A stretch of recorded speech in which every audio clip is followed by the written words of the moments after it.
है कि वो पार्टी जो इमरान खान साहब ने 26 साल की स्ट्रगल और जद्दोजहद के बाद कायम की थी, याद है ना? जी जी बिल्कुल।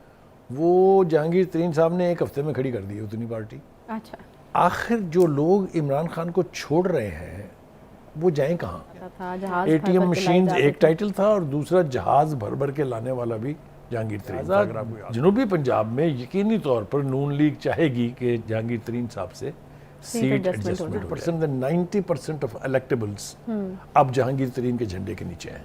नई सियासी पार्टी, जी हाँ, जहांगीर तरीन की सियासी पार्टी जिसके हवाले से खूब चर्चा थी, ऐलान हो गया कल उसका, और आज बाज़ाब्ता ऐलान जो है वो किया गया।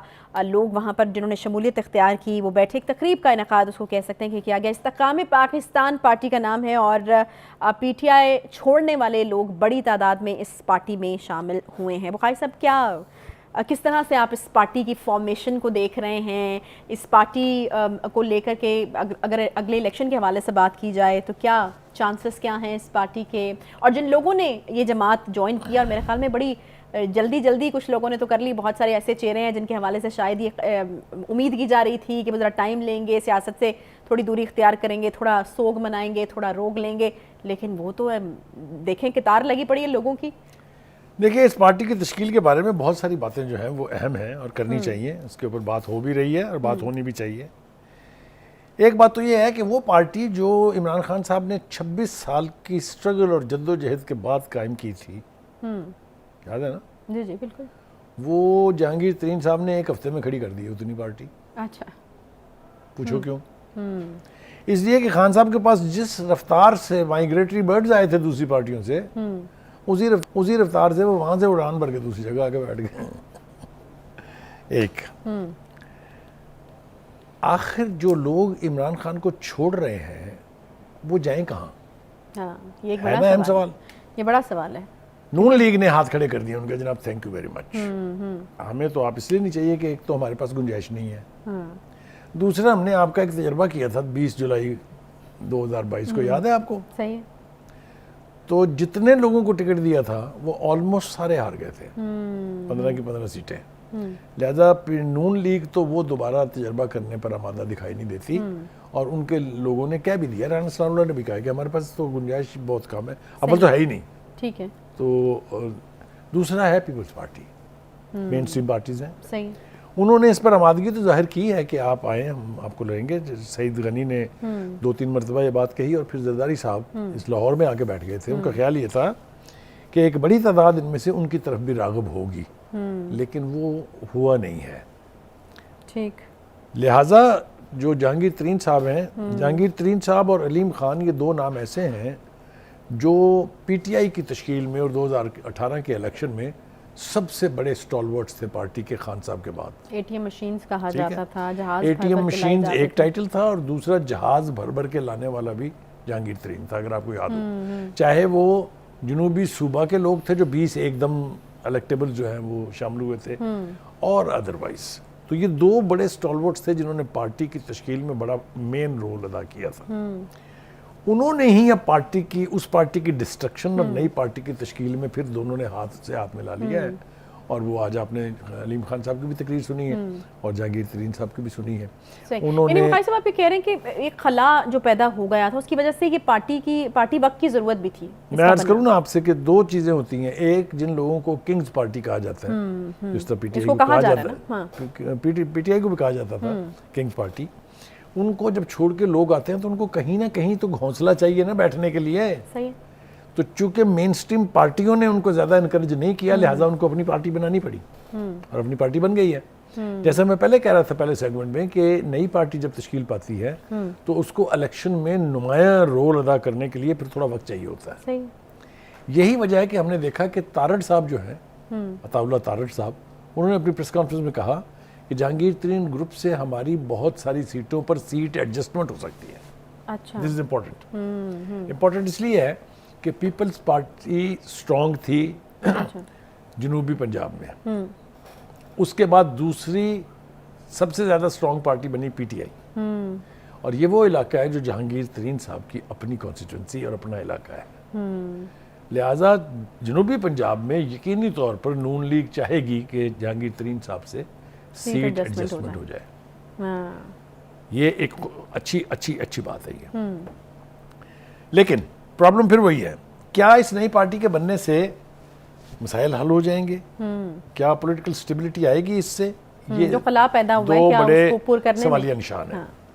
एक तो देखना ये है कि अब खान साहब जो हैं इन सब लोगों के साथ छोड़ जाने के बाद अपनी पार्टी को कैसे रिवाइव कराते हैं, ये बहुत बड़ा चैलेंज है खान साहब के लिए, जिसके हवाले से वो पुरज़्म तो हैं। बड़ा पुरज़्म तो खैर उन्हें होना चाहिए। देखे ना, पुरज़्म वो तब भी थे जब 2018 से पहले जब उन्होंने 2014 का धरना किया था, वो पुरज़्म तब भी थे जब उन्होंने 30 अक्टूबर लाहौर का जलसा किया था। तो पुरज़्म होने में तो कोई कबाहत नहीं है, लेकिन देखना ये है कि ग्राउंड रियलिटीज़ क्या हैं। सही है। उनकी majority if not 100% then 90% of electables अब जहांगीर तरीन के झंडे के नीचे हैं।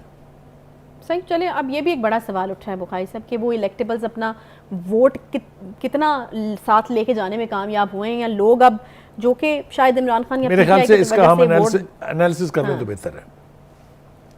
मेरे ख्याल से 80% लोग जो इस नई पार्टी में आए हैं वो ऐसे हैं जो हर इलेक्शन के करीब होते ही अपने अपने घोंसले तलाश करते हैं, नए घोंसलों में जाके बैठ जाते हैं, क्योंकि उन्होंने इलेक्शन जीतना होता है।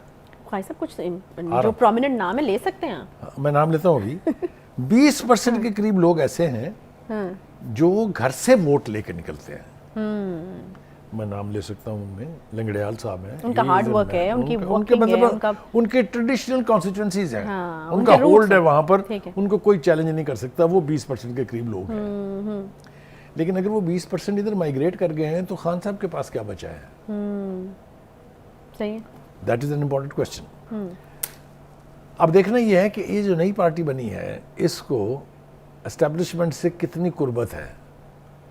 अच्छा, क्योंकि चाहे मौजूदा किंग्स पार्टी हो या साबका किंग्स पार्टी हो, वो किंग्स पार्टी कहलाती ही इसलिए है कि वो एस्टेब्लिशमेंट के करीब होती है। अच्छा। हमें ये बताया गया है पिछले कई महीनों में कि एस्टेब्लिशमेंट ये कहती है कि हम तो भाई न्यूट्रल हैं। हाँ जी, मैं यही सवाल करने लगी थी कि काफी दिन हो गए इस बारे में बात नहीं हुई।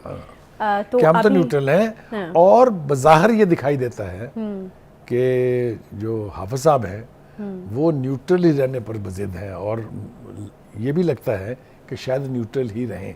तो फिर इस पार्टी का फ्यूचर क्या होगा, ये एक बहुत बड़ा सवालिया निशान है। ठीक है। अगर तो पीपल्स पार्टी और नून लीग अपनी अपनी कॉन्स्टिट्यूएंसीज में तगड़े कैंडिडेट खड़े करके अपने अपने सीटें निकाल जाते हैं तो फिर वही रूम बचेगा जो पीटीआई के लिए होना था, जिसका बेनिफिट नई पार्टी को जाएगा। अच्छा। नाम लेने, हमने अभी तक नाम नहीं लिया उसका। हाँ जी, मैं ना कुछ केसेस पाकिस्तान इस्तेहकाम पार्टी। हाँ जी, नहीं नाम तो मैंने बिल्कुल ले लिया था। मैं ना एक्चुअली जिन जिन नए लोगों ने शमूलियत इख्तियार की है और बड़ी बड़ी जल्दी की है उन्होंने शमूलियत इख्तियार करने में, मैं इंडिविजुअली हर केस के बारे में ना आपसे ज़रा राय लेना चाह रही हूँ। अली जैदी साहब, उनका एक स्टेटमेंट जो है बड़ा इमोशनल स्टेटमेंट था। उन्होंने यहाँ माथे पे इशारा किया था, उन्होंने कहा था कि जो है मुझसे अगर पार्टी छुड़वाई गई चेयरमैन पीटीआई के रहते हुए तो यहाँ पे मुझे गोली मार दें।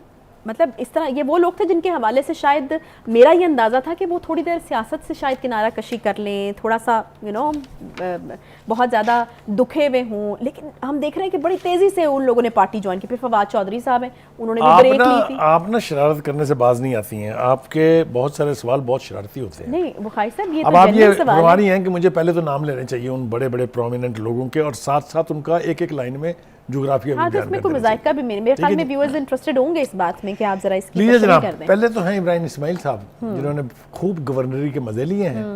बड़ा हलक फाड़ फाड़ के वो इमरान खान साहब से अपनी लॉयल्टी साबित करने के लिए ऐसे ऐसे नारे लगाते थे जिनका शायद उनको खुद भी इम्पैक्ट का और इफेक्ट का पता नहीं था। सही। उसके बाद जनाब अली जैदी साहब, आपने कहा गोलियां यहाँ मारो, गोली मेरे, गोली भी मार दोगे तो नहीं छोड़ूंगा इमरान खान साहब को। वो क्या, ये क्या लोग हैं, ये किस क्लास के लोग हैं। फवाद चौधरी साहब, वो जो शी गुएरा थे पीटीआई के, जो छीन के लेंगे आजादी, तेरा बाप भी देगा आजादी, जब मिलने लगी तो ऐसे भागे आगे आगे कि 3 दफा तो ठोकर खा के गिरे और बिलाखिर सांस साथ छोड़ गया। आपने देखा था ना वो। सही है। और फवाद चौधरी साहब मेरे ख्याल में वो भी उन लोगों ने अब मैंने एक एक का बयान करना है, अब आपको सुननी पड़ेगी। मैं बिल्कुल एक एक का, लेकिन फवाद चौधरी साहब के हवाले से इतनी इंपॉर्टेंट चीज़ में मिस नहीं कर सकती। अगर हम चौधरी परवेज इलाही साहब के स्टेटमेंट को ज़हन में रखें तो गलत फैसले कराने वालों में भी सर फहरिस्त फवाद चौधरी। बिल्कुल ठीक है। आमिर कियानी साहब, जिसको जिनका खुद दुख खान इमरान साहब खान को साहब ने ये कहा कि वो नजरियाती कारकुन थे मेरे। और मुझे उनका दुख हुआ जब उनसे पूछा गया कि आपको किसका शौक लगा या दुख हुआ, तो उन्होंने आमिर कियानी का नाम मौलवी महमूद, जयप्रकाश, मुराद रास, फिरदौस मुराद आशिक रास बहुत अवान, इमोशनल थे जी हाँ प्रेस जी। कॉन्फ्रेंस के दौरान।